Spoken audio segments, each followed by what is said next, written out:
Hello বন্ধুরা, সবাইকে Deepika দোলি official পেজে স্বাগত জানিয়ে আজ আমি একটি নতুন ভিডিও নিয়ে চলে এসেছি আপনাদের জন্য।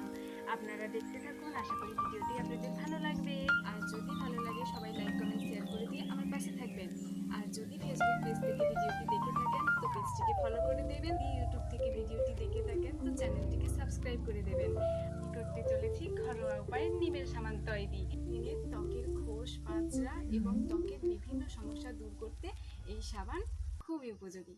চলুন ভিডিওটি শুরু করা যাক। চাকু কেন নিয়েছি সেটা আপনাদের পরে বলছি। তো আমাদের প্রথমে লাগবে সাবান তৈরি করার খাপ বা একটি যে কোনো বাটি। আমার কাছে যেহেতু সাবান তৈরি করার খাপ ছিল না, তাই আমি বাটির সাথেই বসিয়েছি। আর লাগবে অ্যালোভেরা, ভিটামিন ই ক্যাপসুল, একটি গ্লিসারিন সাবান বা সোপ পিস, এক টুকরো হলুদ, নারকেল তেল বা ভ্যাসলিন। আর লাগবে নিম পাতা, যেটি আমি আপনাদের বলতেই ভুলে গেছি। তো আমি এখানে কয়েকটি ভালো ভালো নিম পাতা বেছে নিচ্ছিলাম এবং তারপর সেগুলিকে ভালো করে ধুয়ে অন্য একটি বাটিতে রাখছিলাম। তারপর হলুদ আর নিম পাতাকে ভালোভাবে শিলনোড়ায় বেটে একটি মসৃণ পেস্ট তৈরি করে নিচ্ছিলাম। আর আপনারা চাইলে হলুদ, নিম পাতা আর অ্যালোভেরাকে মিক্সার গ্রাইন্ডারেও ভালোভাবে পেস্ট করে নিতে পারেন।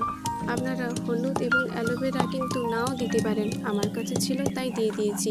আর হলুদ এবং অ্যালোভেরা কিন্তু শরীরের পক্ষে খুবই ভালো, তাই আমি দিয়েছি। আর দেখুন, আপনাদের সঙ্গে কথা বলতে বলতে আমার এখানে কিন্তু হলুদ আর নিম পাতার পেস্টটি রেডি হয়ে গেছে। আর দেখুন, পেস্টটি কিন্তু এরভাবেই পাতলা বানাতে হবে। তারপর একটি ছেঁকনি বা পাতলা কাপড়ের সাহায্যে নিম পাতার রসটিকে বের করে নিতে হবে। তারপর দেখুন, এখানে আমি অ্যালোভেরা কাটতে বসে গেছি। তারপর অ্যালোভেরাকেও ভালোভাবে পেস্ট করতে হবে এবং অ্যালোভেরার এই পেস্টটি নিম পাতার যেখানে রসটি বের করেছিলেন ওর সঙ্গে ভালোভাবে মেশাতে হবে, যেটি কিন্তু আমি আপনাদের দেখাতেই ভুলে গেছি।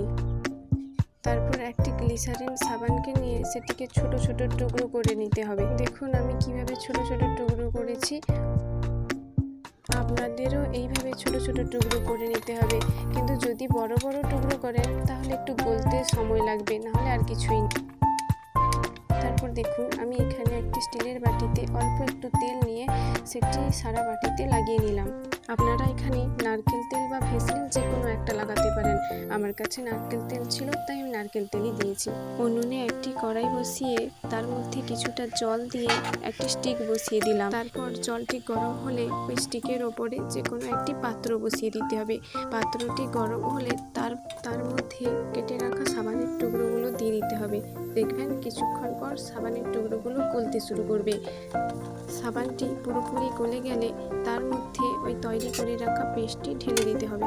আর এই পুরো প্রক্রিয়াটা করতে হবে কিন্তু অল্প আঁচে। তারপর আমি দিয়ে দিলাম ভিটামিন ই ক্যাপসুল। আর দেখুন, এইভাবেই কিন্তু তৈরি করতে হবে। আর এই পেস্টের কালার দেখুন, ঠিক এই রকম রঙের দেখতে লাগবে। তারপর আমি পেস্টটিকে নামিয়ে নিলাম এবং নারকেল তেল মাখানো বাটির ওপর ঢেলে দিলাম এবং ওয়েট করলাম 2 ঘন্টার জন্য।